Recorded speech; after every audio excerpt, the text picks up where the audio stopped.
So yeah, the night that I met this guy playing pool at the bar where I went to celebrate an extended friend's birthday, the reason why he was there with the other guy and the girl is because that was his baby mom's sister and brother-in-law, and she was home pregnant.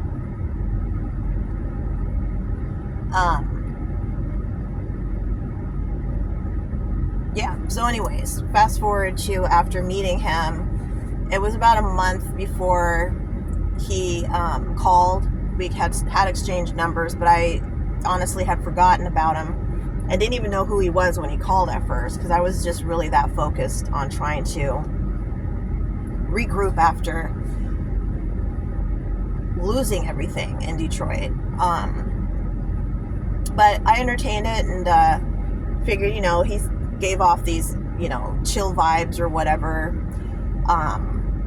But I hadn't really known him, got to know him yet. I met him at that bar one time. He seemed, pretty cool. He didn't seem like some roughneck or anything like that. He was schooling me on IPAs, which I never knew anything about. That was his preferred beer. And even then he seemed a little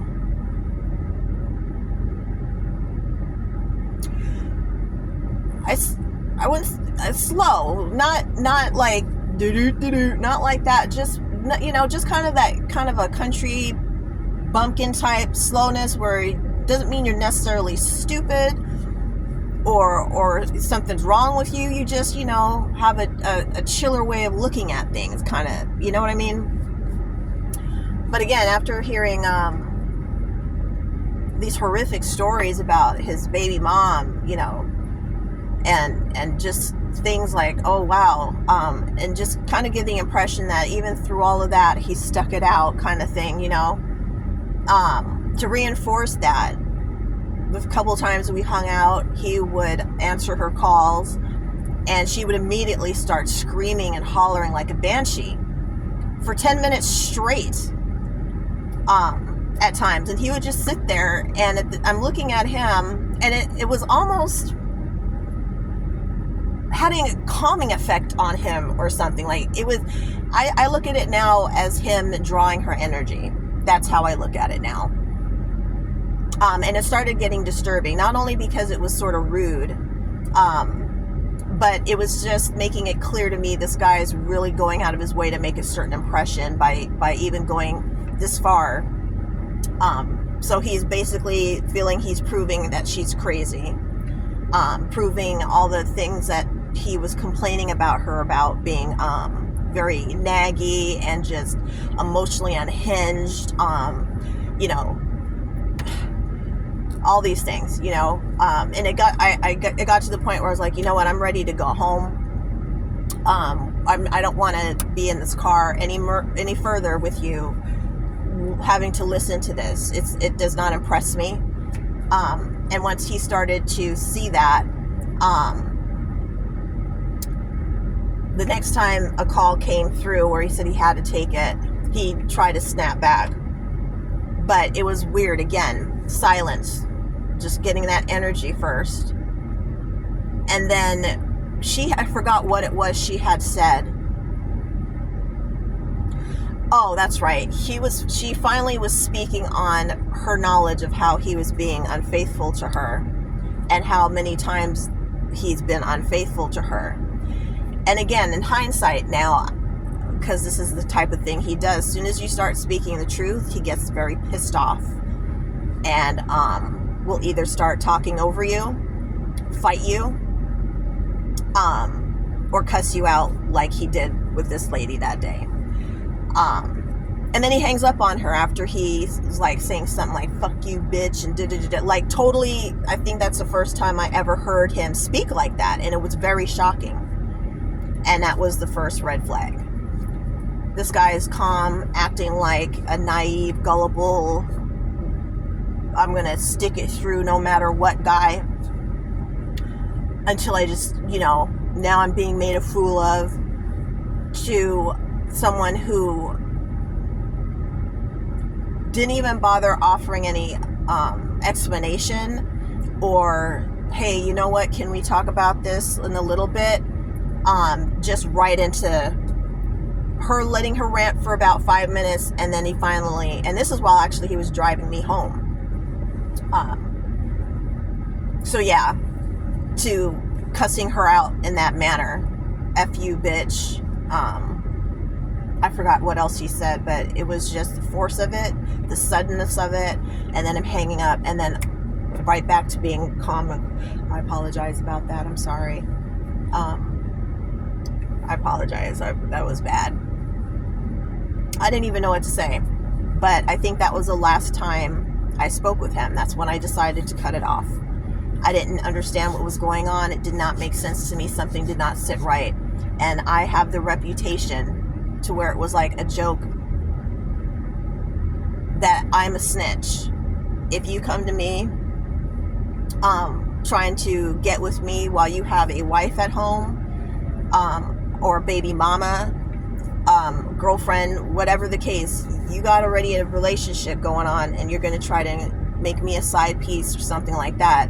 If you lie to me and I find out, I'm telling your wife, and I'm going to tell your girlfriend, and might even participate in setting your ass up for a confrontation, because that was my thing. So again, there was a reputation where guys who'd be like, yeah, I was actually thinking about like, who would be dating like my play sister or something like that, but everyone said, no, don't do that, she'll snitch on you. She won't keep that a secret. No, I'm not. I don't play that shit. I really don't. And that was one of the reasons why the relationship with my ex-husband, with L, we'll just call him that, ended. Because I just wasn't with that. But anyways, so yeah, I wasn't really convinced really things were as over as he was saying they were with this lady. And I decided to cut him off. So I hadn't spoken to him about a month or two. He would call, I wouldn't answer. During this time, I found out that I was pregnant and was too far along for any action to be taken if that was something that I chose to do. I'm not really with that. But I do tend to lean towards the belief that there is a certain time period where that shouldn't be done. And in my feelings, that's where I was at. So I had the choice of taking care of the baby without his involvement or with his involvement. I chose without involvement. The whole 2 months that I refused to take his calls or see him anymore was me preparing to take care of this child on my own while I'm getting my place ready for my daughter to come. I got a 2-bedroom apartment. She was staying with her dad for a little while I moved from Detroit back to Spokane and was getting settled. She already had came to visit once or twice, where she picked up immediately about the racial imbalance here, asking where all the black people are, and why is it that whenever we do see one at this Walmart or something, they're like so happy to see you. But anyways, yeah, so that's what co-parenting is, you know, where your kid can go and stay with the other parent and you don't have to worry about if you're ever going to see them again, or they're going to be, you know, taught inappropriate things, especially when it comes to you. Anyways, so I had made that decision. I've raised my boys on my own. Never really did the child support thing. On state assistance, they do go after the other parent, but that was as much as I involved myself. And even then, it wasn't something I pursued because I would rather just do it myself. I always believed that both parents should be involved in a child's life, so I never kept my kids from their dad. It was their choice to do that, and they'll have to atone for that later with the kids. Now, my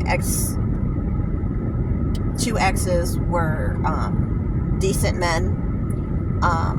One was a better father than the other, I'd have to say, and yet that one father will say, yeah, I was kind of pretty shitty, I could have done this, that, whatever, which again goes to show their character. At least, you know, they can admit when they're wrong.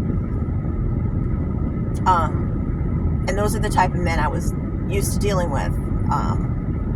Relationships weren't perfect with them. In hindsight, again, at the time, I felt I could do better.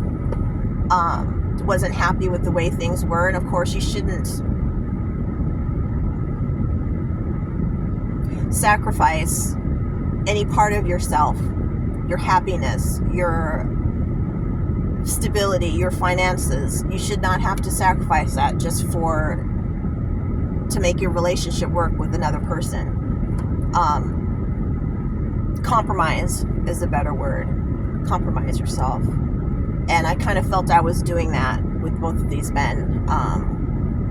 I was expected to tolerate certain behaviors that normally nobody would, and they wouldn't themselves. So it's like, why do I have to? And again, I'm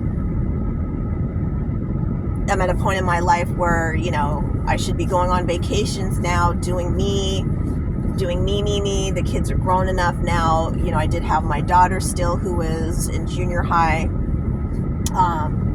elementary going into junior high, and still needing her mother and some kind of stability. So, you know, with that in mind, really wasn't planning on it getting into any relationship. So, baby, it was going to be a bit much, but nothing I couldn't handle and haven't been able to handle before. It wasn't a big deal to me.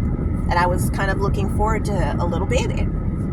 My daughter, who I mentioned, who was in junior high at the time, actually named her brother. She participated in that and was very excited to have a baby brother, which makes this whole story even more heart-wrenching. So anyways, ignoring this guy for a while had led him to coming to my house uninvited, unannounced. I knew it was him because he used to drive this Ford pickup truck that was a Cummins and I think a diesel, so it was very loud, and I've learned that he does that on purpose. There was stories he told me about in his relationship he was supposed to be trying to get out of, where one of the issues was like her neighbors didn't appreciate him, you know, making so much noise in the morning. He used to have to get up at 4 to go to work, about a half hour away in Deer Park, and he would just sit there and let that thing rev, you know, and was very disruptive. And he really, that was one of the things that I picked up that was odd.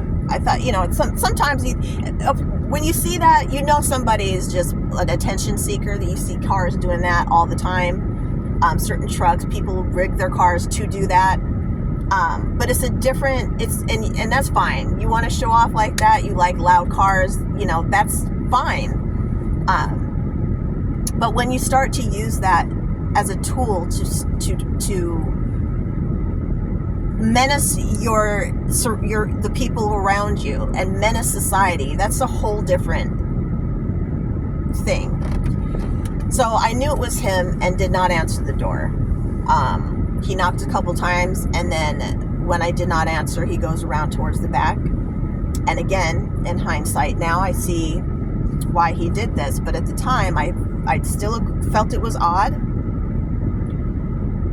Very odd, and it raised up those spidey senses, so to speak. But he goes to the backyard and before knocking tries to open it, the sliding door, which I thought was odd. And how I knew he even went to the back